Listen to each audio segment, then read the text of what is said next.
In the vastness of creation, beyond the physical realm that binds our mortal experience, exists a dimension that few have glimpsed and fewer still remember. This sacred space, this hidden realm, serves as the divine waiting room where souls prepare for their earthly journey. Imagine, if you will, a place without the constraints of linear time, where consciousness exists in its purest form. Here, souls gather in luminous clusters, each a unique constellation of energy, experience, and purpose. They are not bound by flesh, but exist as aware, feeling beings, complete in their spiritual nature, yet preparing for the limitation and challenge of physical life. The ancient wisdom keepers across cultures have spoken of this intermediate plane. The Tibetans call it the bardo, the Egyptians knew it as the duat, and in more recent times, individuals with remarkable spiritual sight have described it in vivid detail. One such seer was Edgar, whose psychic readings brought forth extraordinary insights about this sacred transition space. I once counseled a woman named Maya who experienced recurring dreams of floating through misty gardens where other beings communicated with her telepathically. They showed me why I chose my family, she explained, tears forming in her eyes. They revealed the lessons I came to learn, the karmic patterns I needed to resolve. What Maya glimpsed in her dream state was not mere fantasy, but a momentary lifting of the veil that typically separates us from our pre-birth existence. In this hidden realm, souls do not merely wait passively for birth. Rather, they engage in profound preparation. Each soul reviews its journey thus far, all previous incarnations, all lessons learned and unlearned, all karma accrued. With the guidance of luminous beings that many traditions call spirit guides or elders, the soul contemplates what experiences it needs next for its evolution. Consider for a moment the profound implications. Your life circumstances were not random chance, but carefully selected by your higher self. The parents who raised you, the challenges you faced, even the gifts you possess, all were chosen with purpose before you drew your first breath. Some souls wait centuries before finding the perfect alignment for their next incarnation. Others transition more quickly when urgent karma or special missions call them forth. The timing depends entirely on the soul's readiness and the vibrational match with potential life circumstances on Earth. In this ethereal dimension, souls cluster in what might be described as soul families or groups, collections of beings who have shared many lifetimes together in various relationships. Here, souls make sacred contracts with one another. I will be your child in this lifetime, so you may learn patience. I will challenge you as an adversary, that you might develop strength. I will love you, that you might know your worth. The soul's journey through this intermediate realm isn't measured in earthly days or years. A soul might experience what feels like centuries of contemplation and learning in what corresponds to mere moments of physical time. Conversely, what seems a brief sojourn in the hidden realm might span decades on Earth.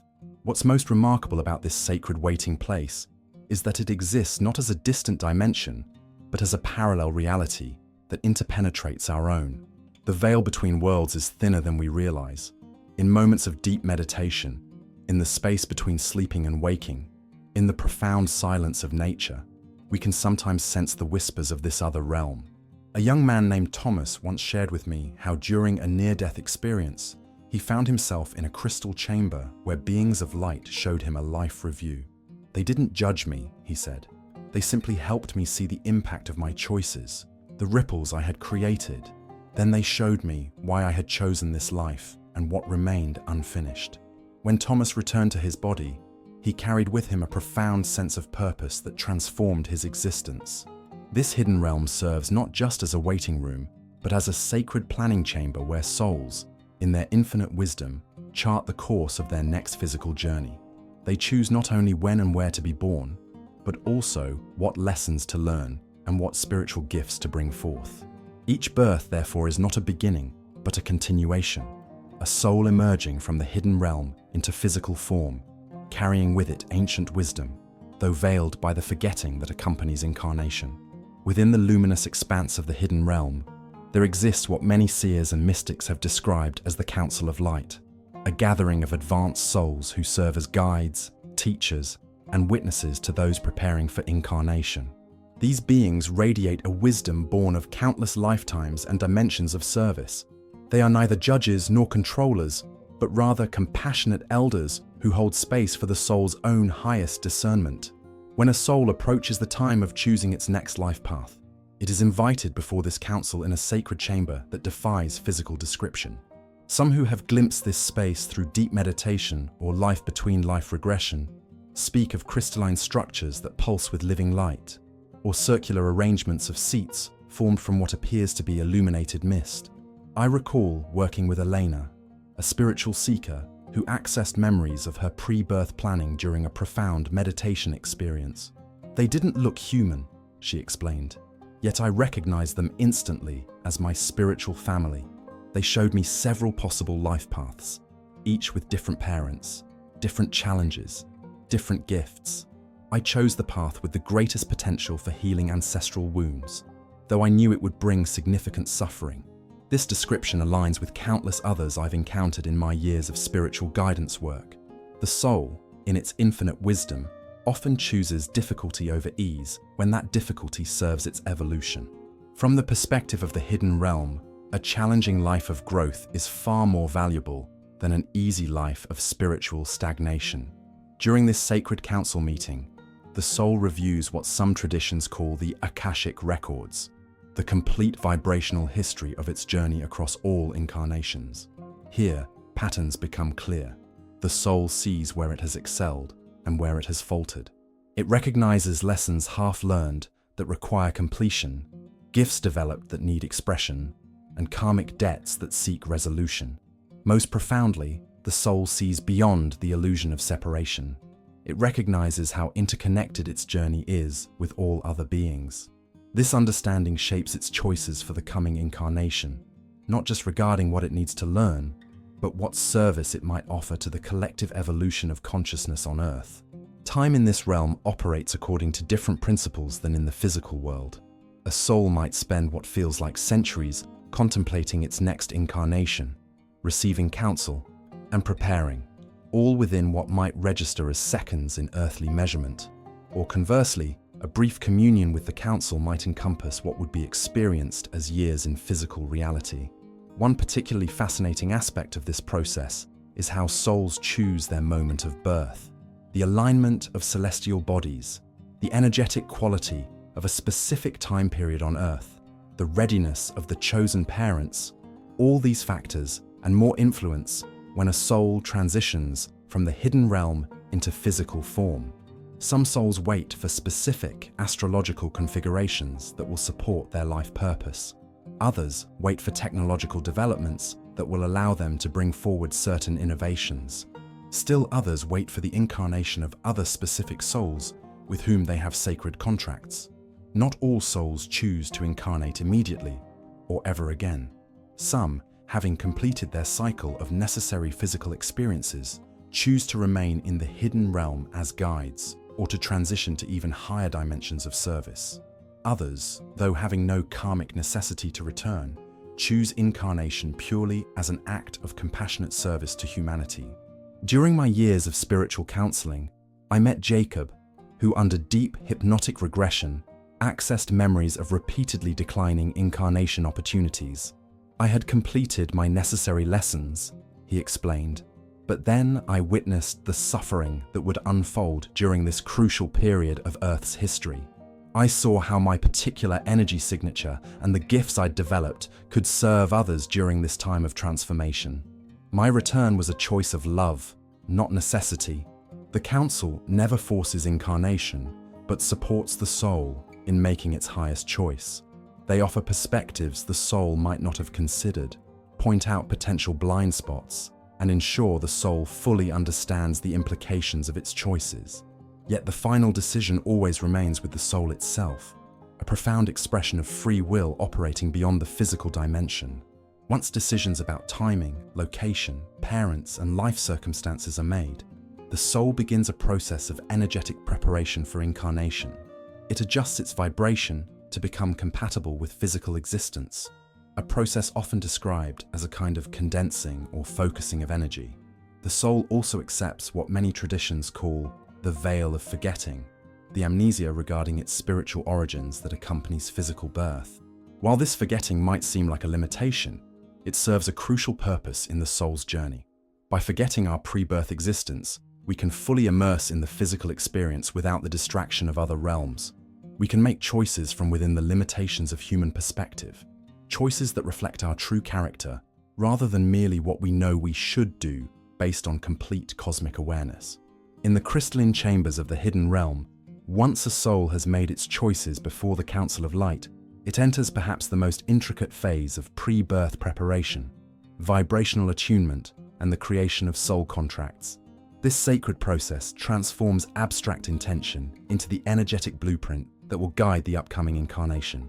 The soul, existing as pure consciousness in this intermediate dimension, must gradually adjust its frequency to become compatible with the density of physical existence. This process has been likened to a musician carefully tuning an instrument before a performance, each string adjusted to create perfect harmony with the composition about to be played. I remember counseling Sophia, who through deep meditative practice accessed memories of this preparatory phase.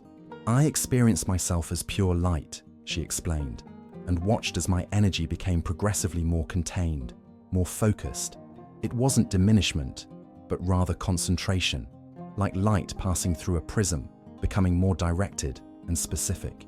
Elder beings worked with me, helping me adjust to the vibrational pattern of my chosen family and cultural circumstances."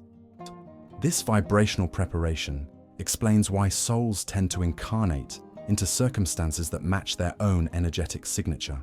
A soul carrying certain lessons or karmic patterns will naturally resonate with family systems and cultural contexts that provide opportunities to address those specific patterns. What may appear as unfortunate circumstance from the limited human perspective often represents perfect vibrational alignment from the soul's vantage point. One of the most profound aspects of this preparation involves the formation of soul contracts, sacred agreements made with other souls who will play significant roles in the upcoming incarnation. These contracts are not written documents, but energetic agreements impressed into the very essence of the souls involved. They outline the major relationships, challenges, and opportunities that will unfold in the physical plane. Parents, siblings, children, spouses, friends, teachers, even apparent adversaries. All these relationships are typically arranged before birth through mutual agreement. Each soul agrees to play certain roles that will provide necessary growth experiences for all involved. What appears as random encounter in physical life is often the unfolding of a precisely choreographed soul agreement. Martin, a hospice worker, shared with me his regression experience accessing the moment he formed a soul contract with his wife before either was born. "We agreed she would leave physical form early through illness," he explained through tears. "I would be her caregiver, learning compassion and presence, while she would experience surrender and grace through letting go. Understanding this doesn't eliminate the grief, but it infuses it with profound meaning." Beyond individual relationships, souls also establish contracts regarding their broader life purpose and contribution. Some agree to bring forward specific healing modalities, artistic expressions, scientific innovations, or spiritual teachings. Others contract to serve as catalysts for collective awakening through their life example. Still others agree to face significant challenges publicly, their journey serving as inspiration for countless others. The vibrational preparation includes the careful calibration of talents, challenges, and potentials. No soul receives all gifts or all limitations. Each incarnation represents a specific configuration of strengths and weaknesses designed to facilitate particular lessons. The brilliant mathematician may struggle with emotional intelligence. The naturally compassionate healer may face financial insecurity. These patterns are not random, but carefully arranged to create the conditions for specific soul growth. During this phase, souls also consult what many traditions call the Book of Life or Akashic Records, the energetic archive containing all possibilities and probabilities of the coming incarnation. While the soul cannot predict every choice it will make under the influence of the veil of forgetting, it can see the major decision points and likely outcomes of various choices. This preview helps the soul prepare energetically for the journey ahead. Most fascinating is how souls prepare for what will be experienced as chance encounters or coincidences in physical life. These synchronistic events are often carefully arranged junctures where the veils between dimensions thin momentarily, allowing guidance to penetrate the conscious awareness of the incarnated person.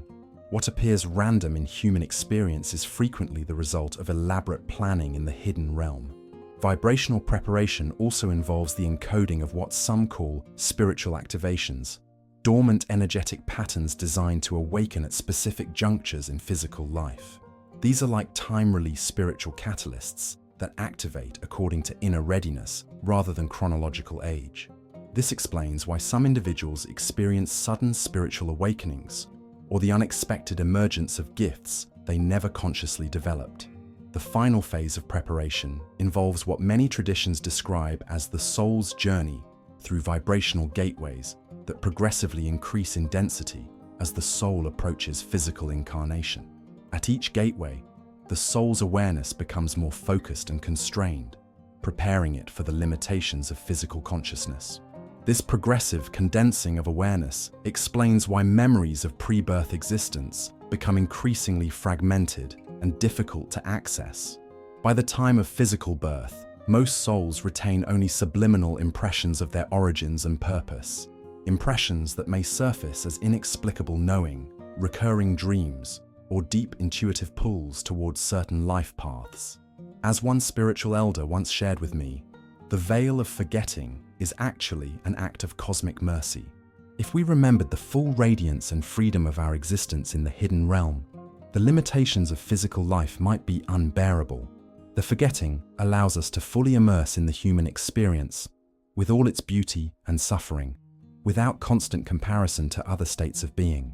The final transition from the hidden realm into physical incarnation represents one of the most profound journeys a soul undertakes, a passage through dimensions that transforms pure consciousness into embodied being.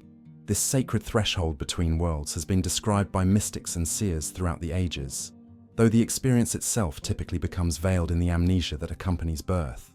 In the moments before conception, the soul undergoes what might be described as a final blessing ceremony. Guides and loved ones from countless lifetimes gather to honor the soul's courage in choosing once again to enter the dense vibrational field of Earth. There is recognition that while physical incarnation offers unparalleled opportunities for growth, it also requires tremendous sacrifice, the temporary surrender of full spiritual awareness and multidimensional perception. I recall working with Michael, a gifted meditation teacher who accessed memories of this transition during a profound spiritual retreat. There was this moment of gathering, he shared, where I felt surrounded by countless beings radiating love. They weren't saying goodbye, more like, until we meet again. I understood that they would be with me always, though beyond my physical perception. Then came this sensation of gentle but inexorable pulling, like being drawn into a narrowing tunnel of light, consciousness condensing, until it merged with the first cellular division after conception. This description aligns with the understanding that the soul typically connects with the developing physical form not at a single moment, but through a gradual process of energetic integration that begins at conception and continues through the early years of life.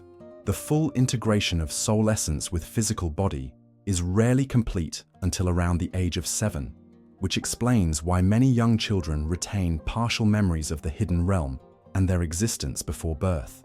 What modern science identifies as early brain development, the ancient wisdom traditions recognize as something far more profound: the progressive anchoring of multidimensional consciousness into the neural networks of the physical form. The babbling of infants, often dismissed as meaningless, sometimes represents attempts to communicate in the vibrational languages of the hidden realm before full adaptation to physical expression.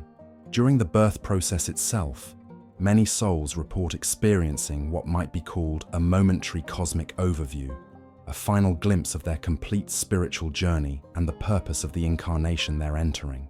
This moment of clarity, though almost immediately forgotten to the conscious mind, becomes embedded in what Carl Jung called the collective unconscious, accessible through dreams, deep meditation, and in rare instances, spontaneous remembrance. Ashley, a hospice nurse, shared with me her experience of spontaneous pre-birth memory that emerged during the birth of her own child. As I was in labor, suddenly, I wasn't just experiencing the birth of my daughter. I remembered my own birth and the moments before it. I saw myself as light, choosing my parents, choosing this life. I understood why I had been drawn to working with the dying, because I remembered the transition between worlds so clearly. Bariso, though the veil of forgetting serves an essential purpose in allowing souls to fully immerse in the human experience, the hidden realm does not abandon those who have incarnated. Thin places exist where the boundaries between dimensions become permeable, allowing guidance, inspiration, and remembrance to filter through into physical awareness. These moments of connection occur more frequently than most realize, but are often rationalized away by the logical mind. Dreams represent perhaps the most common bridge between worlds. During sleep, when the conscious mind relaxes its grip on perception, the soul often journeys partially back to the hidden realm, receiving guidance, healing, and remembrance. What many experience as vivid or recurring dreams may actually be regular visits to soul councils or meetings with guides who continue to support the incarnational journey from beyond the veil. Certain locations on Earth also serve as natural gateways where the veils thin. Ancient peoples recognized these power spots and often built temples or stone circles to mark them. Modern individuals may experience unexpected rushes of energy, emotion, or memory when visiting such locations, the physical body responding to the proximity of the hidden realm that exists as a parallel dimension interpenetrating our own. Profound states of meditation, certain sacred plant medicines used in indigenous ceremonial contexts, breathwork, or moments of extreme physical or emotional intensity can temporarily thin the veils as well. These experiences often bring forth what participants describe as remembering, not learning something new, but recognizing something always known yet temporarily forgotten. The hidden realm also communicates through synchronicities, meaningful coincidences that defy statistical probability. When the same symbol appears repeatedly, when strangers deliver messages that address private thoughts, when seemingly random events align to create perfect timing, these moments often represent the hidden realm orchestrating circumstances to guide the incarnated soul back toward its chosen purpose. Physical death, rather than being an ending, represents a return to this hidden realm, a homecoming to the dimension from which the soul originated. Those who have experienced near death often report recognition rather than discovery, a profound sense of returning to a place more familiar than Earth itself. As one elder wisdom keeper shared, we are not human beings having occasional spiritual experiences. We are spiritual beings having a temporary human experience. The hidden realm is not elsewhere. It is right here, interpenetrating this reality, accessible in any moment of true presence. Perhaps the most beautiful understanding to emerge from contemplating this hidden realm is that incarnation itself represents an act of tremendous courage and love. To choose physical embodiment, with all its limitations, suffering, and challenges, reflects the soul's profound commitment to growth and service. Each person you encounter, regardless of their current state of awareness, represents an eternal being who chose to be here, who underwent this extraordinary journey from the hidden realm into physical form, as Edgar poetically expressed in one of his profound readings. For in each soul there is a portion of the divine, and there is that continual seeking, that little voice calling for a return to that from which it came. The hidden realm is not just our origin, it is our destination and our true nature, temporarily veiled but never truly forgotten by the deepest layers of our being. Through compassion, presence, and the recognition of the divine spark within all beings, we can create moments where the hidden realm becomes manifest in our daily existence, where love bridges dimensions and reminds us of our eternal nature beyond the limitations of physical form. Did this exploration of the hidden realm resonate with your soul? Subscribe now to continue this spiritual journey together. Each week, we delve deeper into ancient wisdom and eternal truths that awaken your remembrance of who you truly are. Join our community of seekers and receive exclusive meditations designed to thin the veil between worlds. The knowledge you seek has been waiting for you since before your birth. Subscribe today, and remember,